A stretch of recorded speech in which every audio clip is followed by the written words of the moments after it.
Sámúẹ́lì kejì orí 17 láti ẹsẹ̀ 1 títí dé ẹsẹ̀ 29. Ahitofeli sì wí fún Absalomu pé, èmi ò sì yan ẹgbàfà ọkùnrin, èmi ò sì dìde, èmi ò sì lépa Dáfídì lé òru yìí.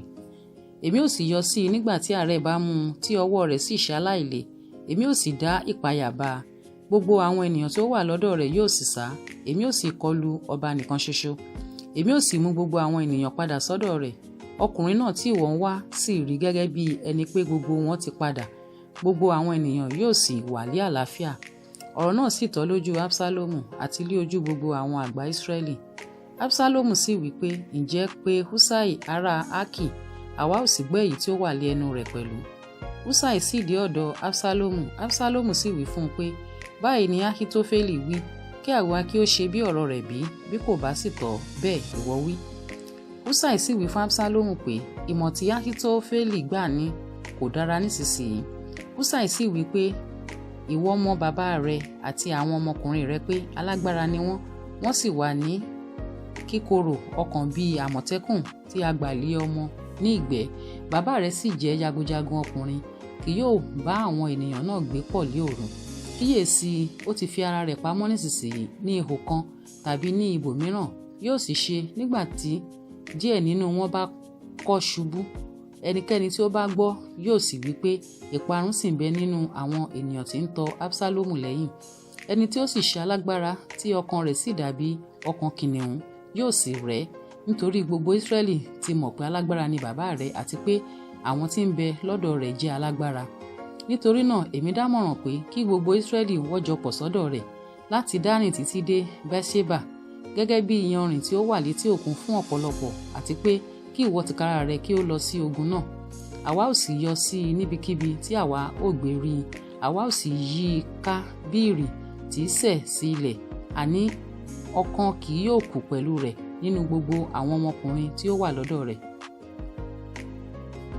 Bí ó bá sì bọ́ sí ìlú kan, gbogbo Israẹli yóò sì mú okùn wá sí ìlú náà. Àwa ò sì fà á lọ sí odò títí a kì yóò fi rí òkúta kékeré kan níbẹ̀. Absalomu àti gbogbo ọkùnrin Israẹli sì wí pé, ìmọ̀ Huṣai ará Arki sàn ju ìmọ̀ Ahitofeli lọ, nítorí Olúwa fẹ́ láti yí ìmọ̀ rere ti Ahitofeli po, nítorí kí Olúwa kí ó lè mú ibi wá sórí Absalomu. Huṣai sì wí fún Sadoku àti fún Abiatari àwọn àlùfáà pé, báyìí ni Ahitofeli ti bá Absalomu àti àwọn àgbà Israẹli dámọ̀ràn, báyìí ni èmi sì dámọ̀ràn. Nítorí náà yára ránṣẹ́ nísinsìnyí kí o sì sọ fún Dáfídì pé, má ṣe dúró ní pẹ̀tẹ́lẹ̀ ijù ní alẹ́ yìí, ṣùgbọ́n yára ré kọjá kí a má bàa gbé ọba mì àti gbogbo àwọn ènìyàn tí ó ń bẹ lọ́dọ̀ rẹ̀. Jónátánì àti Ahimasi sì dúró ní En-rogeli. Ọmọdébìnrin kan sì lọ, ó sì sọ fún wọn.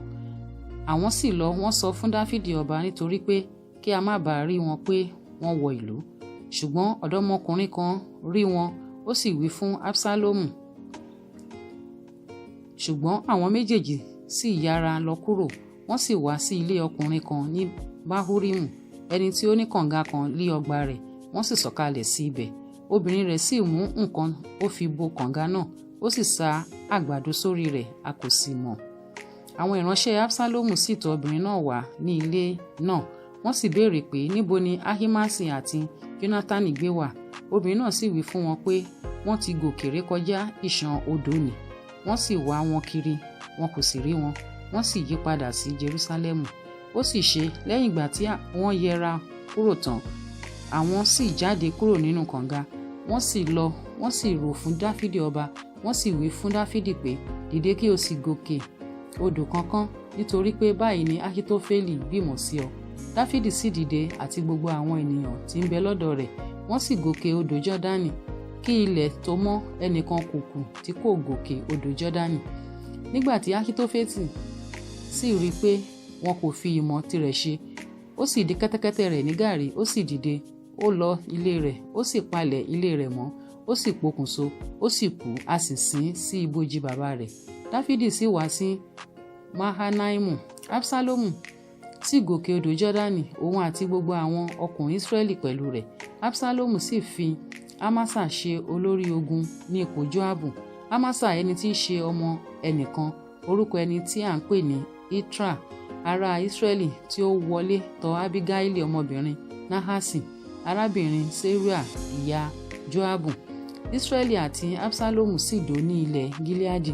Ó sì ṣe nígbà tí Dáfídì sì wá sí Mahanaimu, Ṣobi ọmọ Nahasi ti Rabba ti àwọn ọmọ Ammoni àti Makiri ọmọ Amieli ti Lodebari àti Basila ará Gileadi ti Rogelimu mú àkéte àti ago àti ohun èlò amọ̀ àti àlìkámà àti ọkà àti ìyẹ̀fun àti àgbàdo dídín àti ẹ̀wà àti èrè àti ẹ̀wà dídín àti oyin àti orí àmọ̀ àti àgùntàn àti wákàsí màálù wá fún Dáfídì àti fún àwọn ènìyàn tí ń bẹ lọ́dọ̀ rẹ̀ láti jẹ, nítorí tí wọ́n wí pé ebi ń pa àwọn ènìyàn, ó sì rẹ̀ wọ́n, òǹgbẹ sì ń gbẹ wọ́n ní aginjù.